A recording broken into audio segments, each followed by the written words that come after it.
안녕하세요, 모터리언 정영철입니다. 저는 오늘 사람들의 많은 관심을 받고 있는 신형 BMW 3 시리즈 발표회에 와 있는데요. 오늘 제가 타볼 모델은 320D 모델을 타볼 거고, 그 중에 럭셔리 트림을 제가 타보게 됐습니다. 이번에 출시된 이 7세대 3 시리즈에 대해서 많은 것들을 알려드리고 한번 느껴보고 그렇게 하도록 하겠습니다.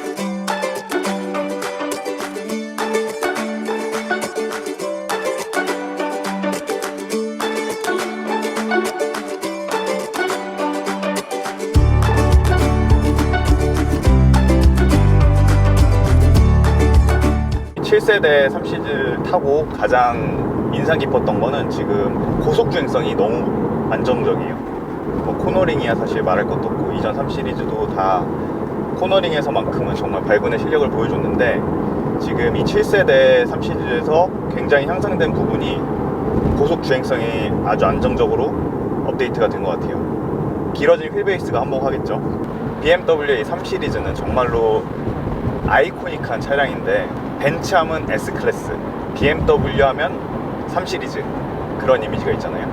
그래서 이제 이 3 시리즈의 역사를 되짚어보면, 예전에 사실 3 시리즈 이전에 2002라는 모델이 어떻게 보면 이 3 시리즈의 시작과도 같다고 볼 수 있죠.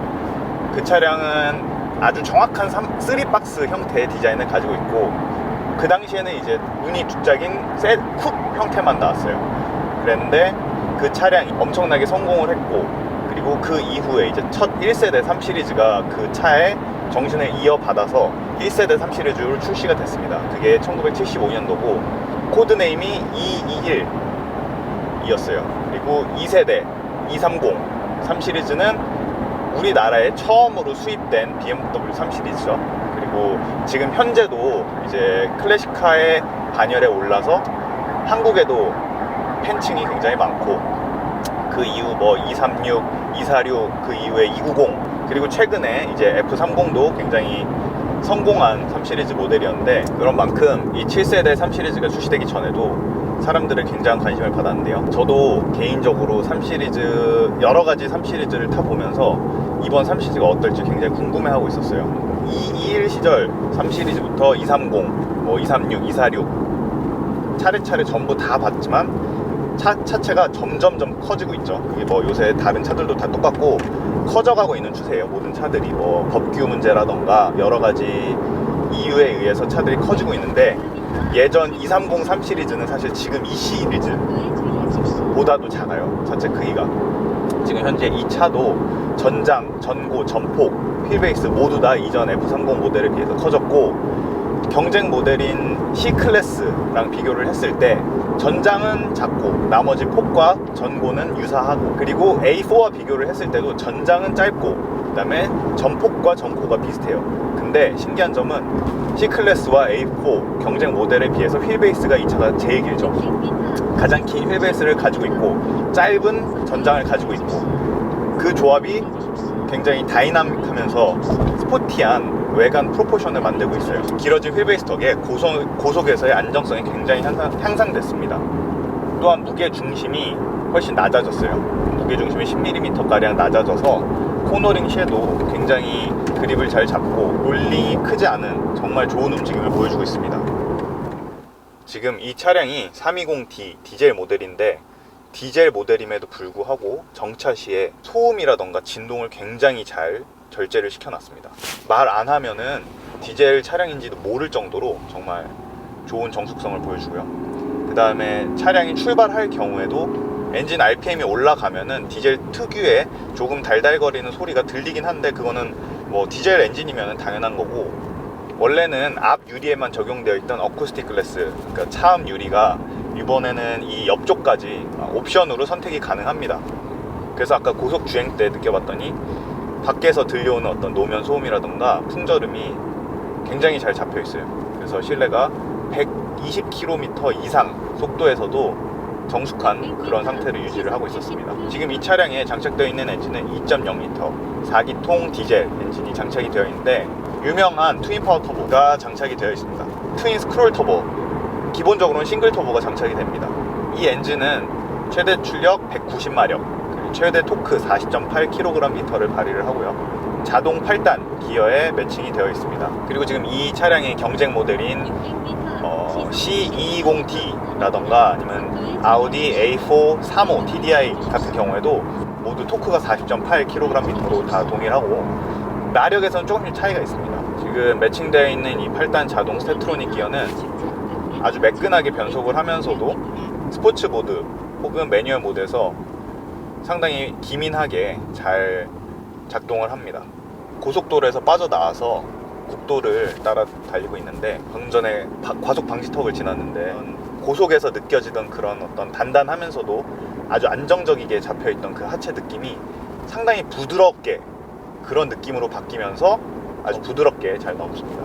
기본적인 세팅은 단단하게 BMW 3 시리즈답게 단단한 세팅을 유지를 하고 있는데 노면에서 올라오는 충격들 중에 걸러줄 거는 굉장히 잘 걸러주고 느껴야 할 것은 잘 느끼게 해주는 그런 세팅을 해놨습니다. 이전 5세대 290 시절에서 F30으로 넘어오면서 소비자들이 굉장히 말이 많았던 부분 중 하나가 핸들링이 너무 밋밋해졌다, 이전 3 시리즈만의 색을 많이 잃었다, 그런 평이 굉장히 많았어요. 제가 느끼기에 저도 사실 그걸 느꼈어요. 실제로 이전에 비해서 스티어링 휠 무게가 가벼워진 것뿐만 아니라 스티어링 휠로 전달되는 어떤 여러 가지 정보들이 조금 무뎌진 그런 감각이 있었는데, 이전 290은 사실 어떤 과도기적 모습을 보여줬거든요. 그 이전의 3 시리즈들이 아주 날카롭고 꽉 조여놓은 듯한 그런 스티어링 감각을 가지고 있었다면 290으로 오면서 그게 살짝 일반적인 승용차 같은 느낌의 스티어링 감각으로 넘어가는 어떤 그런 과도기적 성향을 가지고 있었어요. 뭐 290 세단 모델들이 주로 그랬고, 가령 290의 스포츠성을 띈 모델들 335IS 라던가 M3 같은 모델들에서는 사실 이전에 3 시리즈의 모습이 보였는데 F30에서는 그것들이 많이 퇴색한 모습을 보여줬었죠. 이런 구불구불한 도로를 달리면서 느낀 바로는 그 3 시리즈 특유의 스티어링 감각을 찾기 위해 노력을 많이 한 그런 부분이 보입니다. 그렇다고 무작정 무겁지는 않고 아주 적절한 그런 스티어링 무게감을 가지고 있으면서도 노면을 굉장히 날카롭게 읽어 나가고 있습니다. 지금 굉장히 구불구불한 길을 주파에 나가고 있는데 기가 막힙니다. 이것이 바로 스포츠 세단이다, 그런 거를 보여주는 그런 움직임이에요. 부드러워야 되는 부분에서는 상당히 부드러운 주행감을 보여주는데 코너링에 들어가면서 필요한 순간 정말로 꽉 잡아주는 그런 스포츠성을 보여줍니다. 지금까지는 스포츠 모드로 이 구불구불한 도로를 돌았는데, 그때 그 굉장히 잘 억제되어 있는 그 롤링이 컴포트 모드에서는 어떻게 변하든 한번 확인을 해보겠습니다. 이제 컴포트 모드로 바꿨고 스티어링의 반응성은 확실히 느슨해집니다. 좀 더 편안해지는 느낌이고, 아까의 그 스포츠 모드에서의 그 날카로움은 조금 사라지고 롤링도 스포츠 모드에 비해서 조금 더 느껴지고, 그런 만큼 노면에서 전달되는 정보들이 조금은 걸러지는 그런 느낌을 보여줍니다. 컴포트 모드 특유의 그런 편안한 감각의 세팅이다, 그런 게 확실히 느껴지네요. 롤링이 없다고 무조건 좋은 게 아니거든요. 사실 스포츠 모드에서는 롤링이 억제되면서 좀 더 오버스티어적 성향을 가지게 되고, 그러면서도 타이어의 마모도가 높아지겠죠. 그렇기 때문에 한계가 높은 타이어가 필요하죠. 이전 뭐 에코모드와 에코프로 모드에서와 같이 셀을 밟는 정도와 엔진의 반응성 사이에 어느 정도의 제한을 걸어둬서 연료를 효율적으로 사용할 수 있게끔 그렇게 엔진을 좀 억제를 하고 있습니다. 지금 이 모드, 스포츠 모드, 컴포트 모드, 에코 프로 모드 이것저것 바꿔가면서 써본 결과 각 모드 사이에 차이가 상당히 크게 느껴집니다. 그래서 어떤 구색 맞추기 식의 모드 세팅이 아니라 실제로 그 모드가 추구하는 어떤 방향성이 확실히 있는 그러한 세팅입니다. 이번 G20 3 시리즈로 오면서 제가 아주 궁금했던 부분 중 하나가 또 이 인테리어 디자인이었어요. 인테리어 디자인이 이전 F30 시절에는 C클래스나 아우디 A4와 같은 경쟁 모델에 비해서 좀 뒤처져 있다, 그런 인상을 좀 줬었는데, 그런 어떤 여론을 잘 반영을 한 듯 아주 많이 바뀌었습니다. 인테리어가 일단 클러스터에 12.3인치 스크린 형식의 계기판이 들어가고, 가운데 인포테인먼트 시스템은 10.25인치 터치 스크린 형식의 인포테인먼트 시스템이 들어가는데, 이전까지 BMW 3 시리즈에 들어갔었던 클러스터는 기계식 클러스터가 들어왔죠. 동그란 형식의 나름의 헤리티지를 가지고 있었던 그런 디자인을 고수를 해왔는데, 이번 G20에서 그걸 싹 바꿨습니다. 스크린 형식으로 클러스터가 바뀌었고, 이 스크린에 표시되는 클러스터의 디자인이 여러 군데에서 이 그래픽이 반복이 되고 있어요. 밖에서는 이제 C필러에 보이는 호프마이스터 킹크라던가 안쪽 이 에어벤트 디자인, 그리고 혹은 이 문 손잡이 이 부분에서 저 같은 육각형 디자인의 그래픽을 반복을 하고 있고, 시인성도 상당히 좋습니다. 스크린 형태의 계기판으로 바뀐 만큼 가운데 내비게이션 정보가 표시가 되고, 헤드업 디스플레이가 풀 컬러의 아주 큰 헤드업 디스플레이가 장착이 되어 있습니다. 그래서 이 헤드업 디스플레이에도 내비게이션, 제한 속도, 현재 속도 같은 정보들이 표시가 되어 있고, 가운데 인포테인먼트 시스템은 이번에 BMW OS 7.0으로 업그레이드 된 버전이 들어가서 만져보면 반응성도 상당히 좋고, 이 터치스크린 인포테인먼트 시스템과 함께 자리하고 있는 이 BMW iDrive 시스템은 제가 개인적으로 생각했을 때 차량 내에서 사용할 수 있는 이 유저 인터페이스 중에서는 가장 효율적이다, 저는 이렇게 생각을 합니다. 사실 이 터치스크린만 있는 인포테인먼트 시스템은 어쩔 수 없이 한계가 생기기 마련이죠. 운전을 하는 도중에 터치스크린으로 조작을 하려면 어쩔 수 없이 시선이 분산이 되기 때문에 가지고 있는 그 터치스크린 인포테인먼트 시스템의 한계를 이 iDrive 노브와 함께 사용을 함으로써 터치스크린만 사용할 경우에 가질 수 있는 한계를 많은 부분에서 보완을 할 수 있습니다. 스크린으로 변경된 이 클러스터, 그리고 이 가운데 인포테인먼트 시스템 두 개가 시각적으로 일직선상에 위치를 하고 있어요. 그래가지고 시인성이 굉장히 좋아요. 클러스터를 확인하다가 인포테인먼트 시스템을 확인하기에 시선이 돌아가는 그 방향이 크지 않아서 아주 좋습니다. 그리고 이전에 터치스크린을 사용하기 전에는 이 모니터가 좀 더 멀리 있었어요. 운전자가 도로에서 시야를 많이 움직이지 않을 수 있는 그러한 위치에 자리를 하고 있었는데, 이번에 이게 좀 더 앞쪽으로 당겨지고 아래로 내려가고 그러면서 터치 스크린으로 사용하기에 좀 더 편리한 위치로 이 스크린이 바뀌었습니다. BMW가 계속적으로 추구하고 있는 이 드라이버 오리엔티드, 이 운전자 중심의 인테리어의 큰 기조는 유지를 하되 형태적으로 상당히 현대적으로 업데이트가 됐습니다. 이번에 새롭게 적용된 이 스티어링 휠 디자인도 차량의 전반적인 인테리어 디자인과 잘 어울리는 그러한 형태를 띠고 있고, 여기서도 육각형의 디자인이 보이고 있습니다. 제가 특히나 이 BMW 인테리어에서 마음에 드는 부분은, 요새 다른 차 회사들에서는 이런 버튼들을 최대한 줄이는 게 트렌드거든요. 왜냐면은 버튼이 하나 더 생길 때마다 차량의 원가는 올라가게 돼 있어요. 그렇기 때문에 많은 차량들에서 터치 스크린을 좀 더 적극적으로 활용을 하고 있는데, BMW만큼은 이러한 물리적 버튼들을 상당 부분 유지를 하고 있습니다. 필요한 부분들을 유지를 하고 있고, 다만 이전에 좀 중구난방으로 떨어져 있던 버튼들을 잘 묶어놨어요. 여기 공조장치들은 이쪽에 하나로, 미디어 관련된 버튼들은 이쪽 아래, 그 외에 주행 관련된 것들은 여기에 한 군데에 다 묶어놓고, 이런 식으로 정리를 상당히 깔끔하게 잘 해놨습니다. 그래서 사용하기에도 물리 버튼이 있기 때문에 편리하고, 보기에도 정리가 잘 되어 있기 때문에 깔끔하고, 그래서 저는 이번 인테리어가 상당히 성공적으로 잘 디자인이 되었다, 그렇게 생각을 합니다. 재질에 있어서도 상당히 고급화가 잘 진행이 된 것 같습니다. 말랑말랑한 재질들이 사용됐고, 플라스틱에서도 그 특유의 속이 비어있는 퉁퉁거리는 소리도 적고, 조립 품질도 상당히 좋고, 그리고 이전에 BMW에서도 그랬듯이 BMW 모델들은 사용하는 가죽 결이 좀 큼직한 그러한 가죽을 사용을 많이 했어요. 근데 그거는 이번 3 시리즈에서도 유지가 되고 있는 것 같습니다. 이 가죽은 사용을 해보면 사실 좋다는 걸 느끼는데, 너무 텍스처가 부드러운 가죽들을, 특히나 이 엉덩이 시트에 사용되는 그런 가죽들은 오랫동안 사용을 하다 보면은 늘어나거든요. 엉덩이에 뭐 계속적으로 무게를 지탱을 해야 되고 하기 때문에 핸들 부분도 해져 있고, 그런데 BMW의 가죽들은 그거에 비해서 상당히 어떻게 보면 거칠다라고 표현을 할 수 있지만 그만큼 내구성이 좋다, 그런 가죽을 사용을 해왔는데, 이번 3 시리즈에도 그거는 유지가 되고 있는 것으로 보입니다. 지금 또 저희 모터리언의 홈그라운드인 유명산에 왔습니다. 여기에서 좀 더 스포츠 주행을 한번 즐겨보도록 하겠습니다. 모드도 스포츠 모드로 바꾸고 매뉴얼 모드로 바꿨습니다. 움직임 그리고 스티어링 휠의 감각 뭐 하나 빠지는 거 없이 엔진의 출력은 190마력인 만큼 엄청나게 강력하거나 어떤 뒤에서의 펀치가 있거나 그런 느낌은 아니지만 그 디젤 특유의 넉넉한 토크를 사용을 하면서 코너를 잘 탈출을 하고 변속 또한 상당히 기민하게 잘 변속을 하고 있습니다.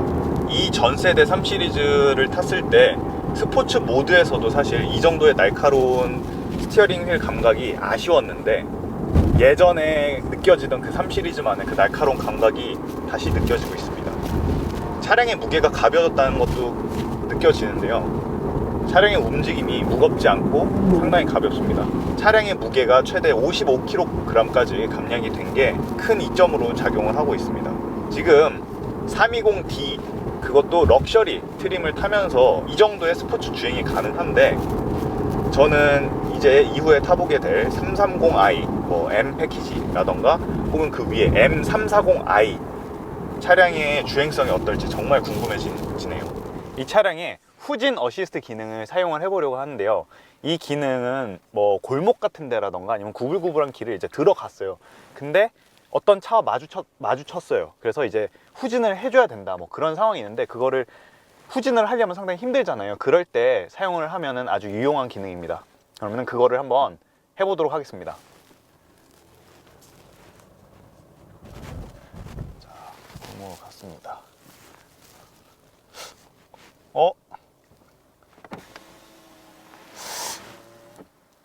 가세요. 이럴 때 이제 후진 기어로 넣고 화면에 뜨는 후진 보조 장치를 체크를 하면 그 다음에 브레이크를 놓으면 자신이 알아서 이제 후진을 하기 시작합니다. 지금 제가 인풋한 그거 그대로 이렇게 가기 시작하죠. 대신에 브레이크로 속도는 잡아 주셔야 됩니다. 이렇게 D를 항상 주시를 하시면서 그러면 이렇게 작동을 합니다. 네, 지금 여기에 이제 각 세대별로 이렇게 쭉 3 시리즈들이 쭉 전시가 되어 있어서 굉장히 멋지죠. 사실 이 옆에 이 1세대 3 시리즈는 지금 자리가 비어 있어요. 그래서 그 모델 같은 경우에는 사실 미국에서도 보기 꽤 힘들고 적고 이 230부터가 진짜 3 시리즈의 어떤 성공 신화를 달렸던 그런 거라고 할 수 있죠. 이 이전 2002 모델 그리고 1세대 3 시리즈 그리고 요 2세대 230 3 시리즈까지는 사실 기본이 쿱이었어요. 원래 애초에 나온 게 세단이 아니라 쿱으로 나온 차량이 3 시리즈는 쿱으로 처음 나왔고 그거에 이제 가지치기 모델로 4도어 세단이 나왔었죠. 그래서 어떻게 보면은 이 3 시리즈가 가지고 있는 어떤 뿌리 그것 자체가 굉장히 스포티한 그런 감성을 가지고 있다, 저는 그렇게 생각이 돼요. 그래서 이렇게 230 4도어 세단도 있고 236 세단도 있고 지금 이 차량은 앞에 범퍼랑 옆에 사이드 미러를 M3용으로 바꿔놓은 것 같아요. 그죠? 그리고 이렇게 보시면은 246 지금 이 246은 엄청나게 상태가 좋아요. 엄청 깔끔하고 보시면은 스포츠 패키지인 것 같네요. 330i 스포츠 패키지가 적용된 모델인 것 같고 쭉 오시면은 이제 290 3 시리즈도 있고 사실 이제 이 246 3 시리즈부터는 아직 꽤 많이 보이죠, 사실. 그리고 지금 바로 이 전 세대 3 시리즈가 M 패키지가 적용된 모델이 있고 이렇게 쭉 한번 보시면은 차가 점점 커지고 있다, 그런 게 눈으로 확인이 딱 돼요.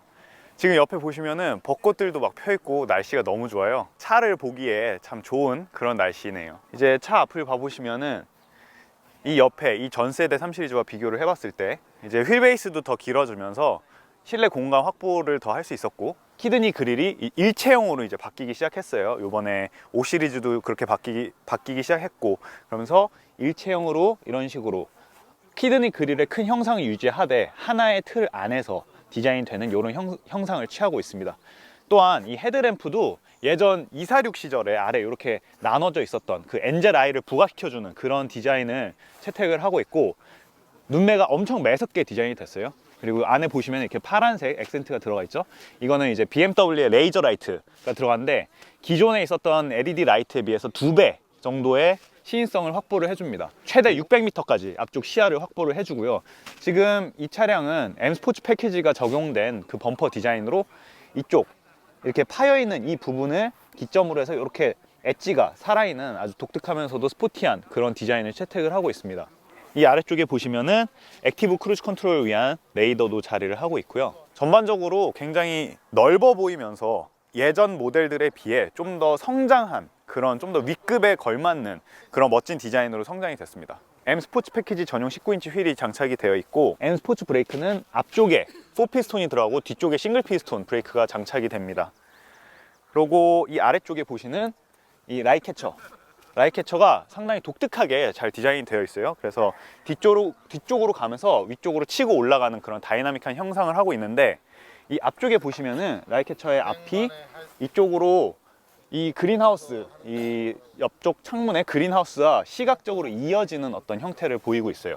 또한 이 형태가 뒤쪽으로 올라가면서 이 뒤에 C필러의 호프마이스터 킹크와 연결되는 시각적으로 그런 효과를 가지고 있습니다. 이러한 스포티한 라이캐쳐 덕분에 차량이 좀 더 무겁지 않고 경쾌해 보이고 시각적으로 그런 효과를 주죠. 이전까지 계속 사용되었던 이 호프마이스터 킹크가 이번 세대에서 새롭게 해석을 하면서 이러한 모양을 갖게 됐는데, 말씀드렸듯이 이 디자인은 지금 인테리어의 여러 가지 어떤 에어 벤트라던가 안쪽 클러스터의 그래픽 혹은 문 손잡이 또는 앞에 그릴의 어떤 옆쪽 형상과 일체감을 주면서 그렇게 반복되는 디자인을 보여주고 있어요. 3 시리즈의 특징은 요새 세단들은 루프가 낮아지면서 안에서의 시야가, 바깥 옆쪽 시야가 안 좋아지기 마련인데, 이 3 시리즈만큼은 확실한 이 3박스 형태의 세단 형태를 유지를 하면서 안쪽의 시야를 상당히 확보하려고 노력을 한 흔적이 보입니다.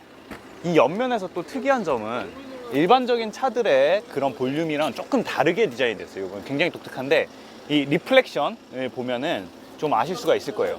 보통 이 뒤에 리어 팬더 쪽으로 오면은 리플렉션이 가다가 이렇게 꺾이는 게 일반적인 차들의 리플렉션이에요. 그 말은 이 뒤쪽 이 휠 플랫이 차 밖으로 튀어나오면서 차량이 옆면이 이렇게 잘록하게 나온다, 그런 차체를 표현해주는 리플렉션이거든요.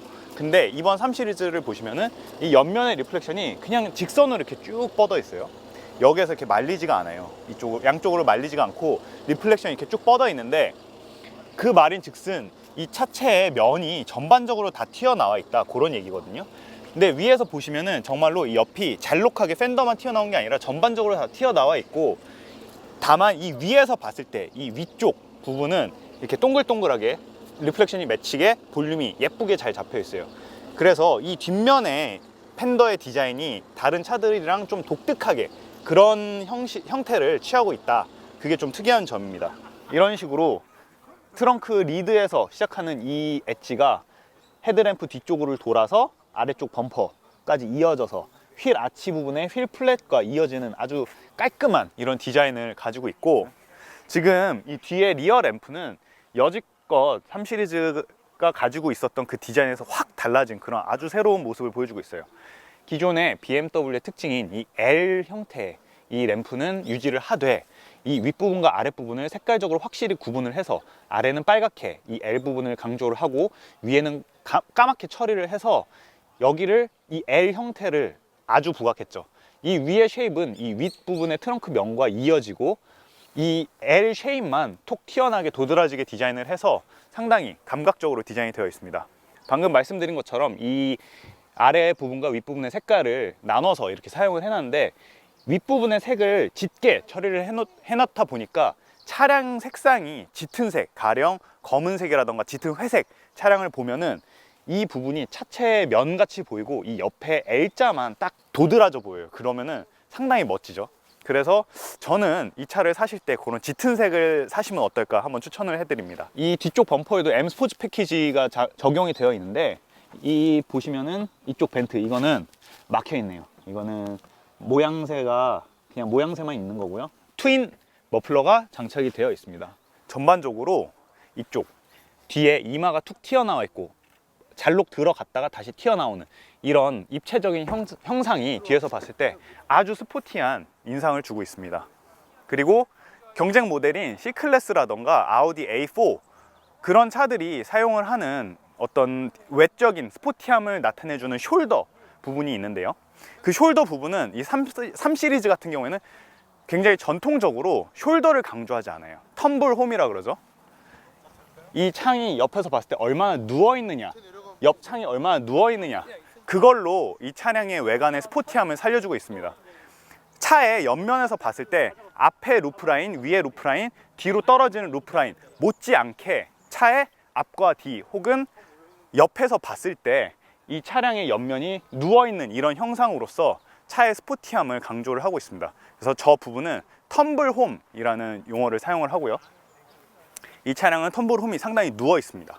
경쟁 모델인 벤츠 C220D 혹은 아우디 A4 35 TDI 프리미엄 모델에 비해서 이 차는 신차이기 때문에 가격 상승폭 때문에 좀 비싼 가격이 측정이 되어 있는데, 이 차량이 그 경쟁 모델에 비해서 가지고 있는 가장 큰 이점이라고 하면은 다른 경쟁 모델에 비해서 훨씬 스포티한 주행성, 엄청나게 스포티한 이 외관 디자인, 그리고 업데이트된 인포테인먼트 시스템의 작동성들, 그런 점들이 이 차의 그 가격을 합리화시켜주는 그러한 장점들로 부각이 된다고 생각합니다. 그래서 이번에는 뒷자리 승차감 또는 공간들을 한번 보고 있습니다. 우선 뒷자리 승차감은 운전했을 때 느꼈던 것처럼 도로의 노면도 어느 정도 전달되는 것도 상당히 잘 걸러주는 것 같고, 근데 제가 느끼기에는 앞자리보다는 뒷좌석에서 좀 더 느껴진다, 그렇게 생각이 되고요. 지금 이 차량의 휠베이스가 2851mm로 이전 3 시리즈에 비하면 40mm 이상 늘어났고, 벤츠 C클래스에 비하면 한 10mm 정도 더 크고, 그러다 보니까 실내 공간이 상당히 많이 확보가 됐어요. 그래서 이 뒷자리 공간도 지금 보시면 앞자리 레그룸, 물론 지금 앞에 운전하고 계신 운전자가 체구가 작으신 분이기 때문에 좀 더 공간이 많이 나오지만, 그걸 감안하더라도 지금 상당한 레그룸 그리고 발밑 공간 그렇게 확보가 되어 있습니다. 공간이 넓어진 만큼 뒷자리를 위한 편의 장비도 늘었는데, 이 뒷자리에 에어 벤트도 자리를 하고 있고, 열선 시트, 그 다음에 공조장치 조절하는 버튼들도 다 있고, 그리고 USB 충전 포트가 있는데 신기한 게 여기에 USB-C 포트가 들어가요. 그래서 이거는 이제 일반적인 USB를 사용하시는 분들이 아직 많은데, 조금 이거는 너무 시대를 앞서 나가려고 하지 않았나, 그런 생각이 드네요. 그리고 뒷좌석에서 또 눈에 띄는 부분은 이 윗부분, 이 뒤에 라이트, 앞에 운전석 라이트도 사실 비슷한 느낌으로 되어 있는데, 이 부분이 조금 다른 재질들은 이전 3 시리즈에 비해서 업그레이드가 된 반면에 이런 부분은 조금 다운그레이드가 된 그런 느낌이에요. 이거는 약간 BMW의 3 시리즈와 조금은 어울리지 않는다, 저는 그렇게 생각이 들고, 다만 디자인적으로는 아까 전에도 말씀드렸던 것처럼 이 어떤 육각형의 그래픽, 그거를 여기서도 적용을 하고 있어요. 그래서 형태적으로는 통일감이 있지만 재질적으로 좀 저렴해 보인다, 그런 느낌이 들고, 이거랑 같은 느낌을 주는 게 바로 이 옆에 암레스트에 있는 이 컵홀더인데요. 지금 이 컵홀더가 몇 세대째 지금 이 컵홀더를 사용을 하고 있습니다. 지금 뭐 사용성은 괜찮은데 이 뭐랄까 달걀거리는 이 느낌? 요것만이라도 좀 개선을 하면 더 좋지 않을까, 그런 생각이 들고, 오늘 신형 7세대 3 시리즈를 이렇게 전반적으로 타봤는데, 총평을 해보자면은 이전 세대 3 시리즈에서 색이 옅어졌던 그 스포츠성이 다시 살아났다, 저는 그렇게 생각이 됩니다. 이전에 C클래스를 타봤을 때에는 고속 주행 안정성이라던가 어떤 안에서 느껴지는 화려한 고급스러움, 그런 쪽으로는 사실 C클래스가 더 이 차보다 그러한 고급스러움은 강조되어 있다, 그거는 분명한 것 같아요. 다만 저는 이 3 시리즈는 스포츠성 주행에서만큼은 이 세그먼트의 다른 경쟁자들과 비교를 했을 때 정말 독보적이다 라는 생각이 듭니다. C클래스가 그 윗급 차들에서 느낄 수 있는 고급스러움을 느낄 수 있는 엔트리 모델이다 라고 하면, 이 3 시리즈는 이 세그먼트에서만 느낄 수 있는 스포티함을 정말 느낄 수 있는 그런 차다, 저는 그렇게 생각이 돼요. 그래서 이 세그먼트의 차량을 살 때 어떠한 것을 추구하고 구매를 하시느냐, 그게 포인트가 될 것 같습니다. 이번 7세대 신형 3 시리즈로 오면서 클러스터도 전자식으로 바뀌고 인포테인먼트 시스템도 업데이트된 만큼 여러 가지 편의성 장비라던가 안전 장비 그리고 주행 보조 장비들이 많아졌어요. 오늘은 이제 그거에서 최대한 사용을 해볼 수 있을 만큼 사용을 해봤고, 앞으로 이 차량의 정식 시승기를 통해서 조금 더 디테일하고 조금 더 심도 있게 보여드릴 수 있는 기회가 생겼으면 합니다. 그럼 저는 또 다음 시간에 다른 차량으로 여러분을 찾아뵙도록 하겠습니다. 감사합니다.